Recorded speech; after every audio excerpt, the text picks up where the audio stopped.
창세기 24장 말씀 나누겠습니다.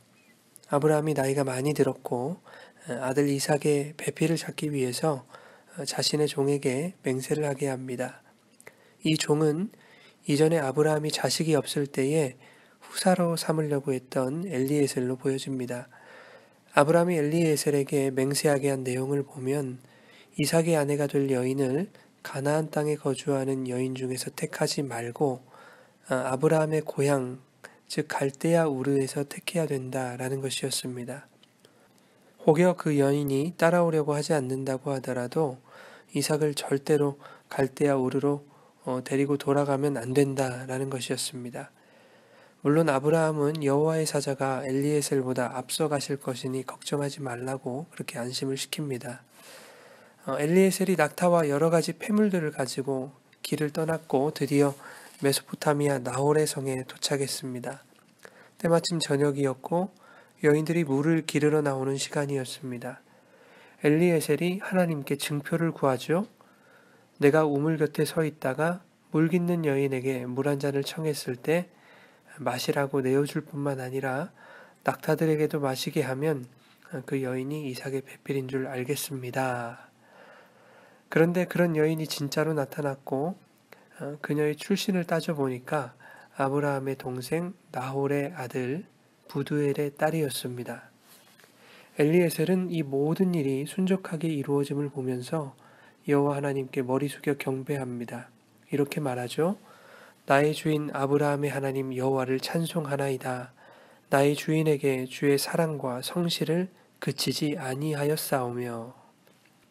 이렇게 엘리에셀이 여호와의 행하심을 찬양한 후에 리브가의 집에서 유숙하게 되고 리브가의 오빠 라반의 극진한 대접을 받게 됩니다. 온 가족이 자초지종을 다 알게 되었고 엘리에셀이 리브가를 이삭의 아내로 택하여 데리고 가는 것에 대해서 가족들에게 결정을 내려줄 것을 요청합니다. 그러자 라반과 부두엘은 이 일이 여호와께로 말미암았으니 우리가 가부를 결정할 수 없는 일이다 라고 말하죠. 하나님의 결정이므로 무조건 수용하겠다는 것입니다. 엘리에셀이 하루를 유숙하고 이른 아침 출발하려고 합니다. 그러자 리브가의 오빠 라반과 또 그의 어머니가 며칠 혹은 열흘 정도 후에 출발할 것을 제안합니다.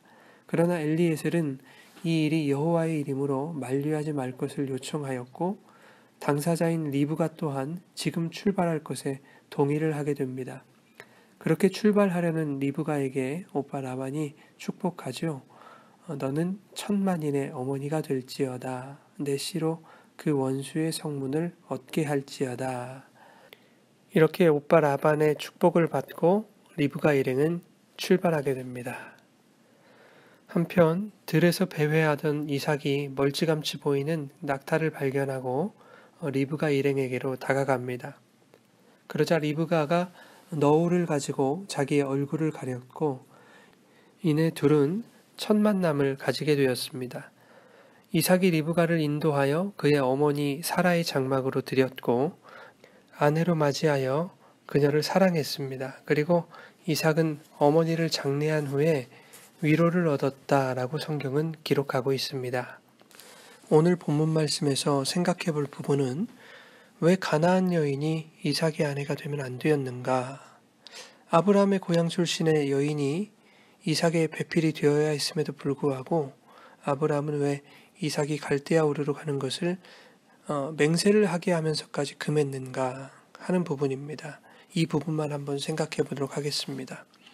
창세기 12장에서 하나님이 아브라함 부르실 때에 본토 친척 아비집을 떠나 하나님이 지시하실 땅, 보여주실 땅으로 가라고 명하셨습니다. 아브라함이 처음부터 믿음 좋은 사람이었기 때문에 하나님이 그를 부르셨을 것이다. 얼마나 가야 하는지, 거기가 어떤 곳인지, 가는 동안에 안전은 보장되는지 이런 것 따위는 개의치 않는 믿음의 사람이었기 때문에 하나님이 아브라함을 부르셨을 것이다 라고 생각하는 경향이 없지 않은 것 같습니다. 그러나 아브라함은 그런 믿음과 전혀 관련 없는 사람이었습니다. 당시 고대 근동에는 많은 신들이 있었습니다. 해와 달과 별을 숭배하는 것은 기본이었고 고대 신화나 설화 등에 등장하는 신들은 아브라함 당시에 신앙의 대상들이었습니다. 심지어 아브라함의 아버지 데라는 신의 형상을 만들어 파는 사람이었다라는 그런 전승도 전해지고 있습니다. 아브라함의 집안과 아브라함이 처음부터 하나님을 알았다고 주장하는 것은 억지일 수 있다는 것입니다. 여호수아 24장 14절에서 15절을 읽어보시면 이스라엘 조상들의 신앙이 어떠했는지 알 수 있습니다. 꼭 읽어보시기 바랍니다.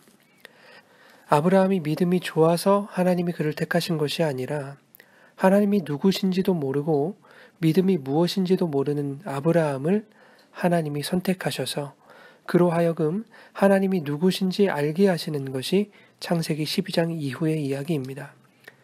14장에서 엘yon 지극히 높으신 하나님, 16장에서 엘로이 감찰하시는 하나님, 살피시는 하나님, 17장에서 엘샤다이 전능하신 하나님을 가르치시고 또 21장의 엘올람 영원하신 하나님의 이름을 부르게 하셨습니다.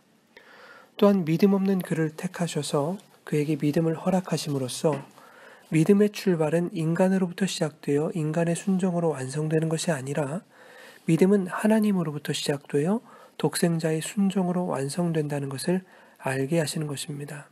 이것을 가장 잘 설명해주고 있는 본문이 아브라함이 이삭을 바치는 22장 아니었습니까?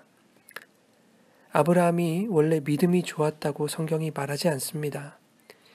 히브리서에서 말씀하는 믿음으로 아브라함은 무엇 하였더라 라는 것도 아브라함이 본래 가지고 있었던 믿음을 이야기하는 것이 아니라 믿음이 아브라함을 무엇 하게 하시더라 라는 뜻입니다. 아브라함의 행위의 주체가 아브라함 자신이 아니더라. 주체가 하나님이신 그 믿음이라는 것이 그를 인도하더라 라는 것입니다. 아브라함은 하나님이 그를 부르셨을 때 깜짝 놀랐을 것입니다. 고대 근동의 수많은 신들은 단 한 번도 사람에게 나타나지 않았는데 어떤 알 수 없는 신적 존재가 아브라함을 직접 부르시니 그 살아있는 신의 강력한 음성을 거부할 수 없었던 것입니다. 아브라함이 갈대아 우르를 떠나는 것은 아브라함의 의지라기보다는 택하신 자를 인도하시는 강력한 하나님의 이끄심이었던 것입니다. 하나님이 아브라함에게 복을 주시겠다 말씀하셨습니다. 큰 민족을 이루게 하시겠다. 그리고 젖과 꿀이 흐르는 가나안 땅을 약속해 주시겠다 말씀하셨습니다. 그런데 그 복이 무언지도 큰 민족의 의미도 약속의 땅 가나안이 무엇을 말씀하시는 것인지도 몰랐던 그 아브라함이 비로소 하나님의 뜻을 깨닫게 되는 것입니다. 이것은 23장을 참고하시면 좋겠습니다. 아브라함은 가나안에 들어갔다가 기근이 들어 다시 애굽으로 내려왔습니다. 그리고 아내도 팔아먹었습니다. 이렇게 형편없는 아브라함의 모습에서 롯에게 땅을 양보한 이야기, 그리고 그돌라오멜 전투, 멜기세덱 이야기를 통해서 정신을 차리는가 싶더니 다시 하갈을 통해 이스마엘을 낳는가 하면 아비멜렉에게 아내를 또 내주는 그런 잘못을 저지르고 있습니다.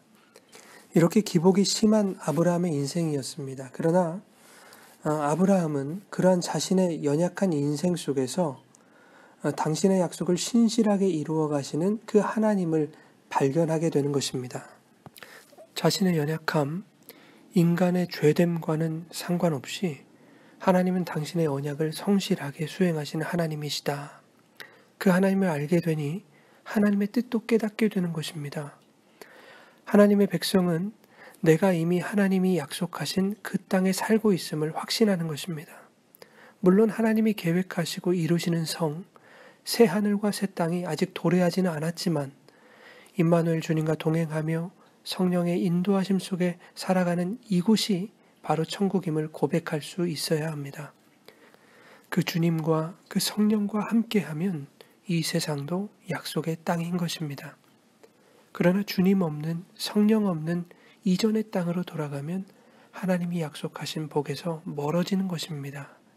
이것이 이삭이 아버지의 고향으로 돌아가면 안 되는 이유였던 것입니다.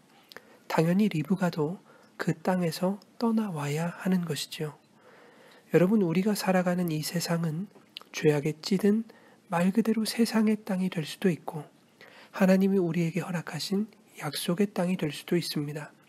하나님을 알고 그분의 뜻을 깨달아서 주님의 인도하심에 붙들려 있다면 이 세상도 하나님의 나라인 것입니다. 그러나 우리는 마지막 날에 도래할 새하늘과 새 땅을 소망하며 이 땅에서 긴장을 늦추지 말아야 합니다. 가시적으로 도래할 약속의 땅을 목전에 두고 세상 땅으로 다시 돌아가는 일이 없어야 할 것입니다. 여러분 오늘 하루도 성령의 교훈을 받으며 주님과 동행하여 하나님이 약속하신 천국을 살아가시는 여러분 되시기를 주님의 이름으로 축원합니다.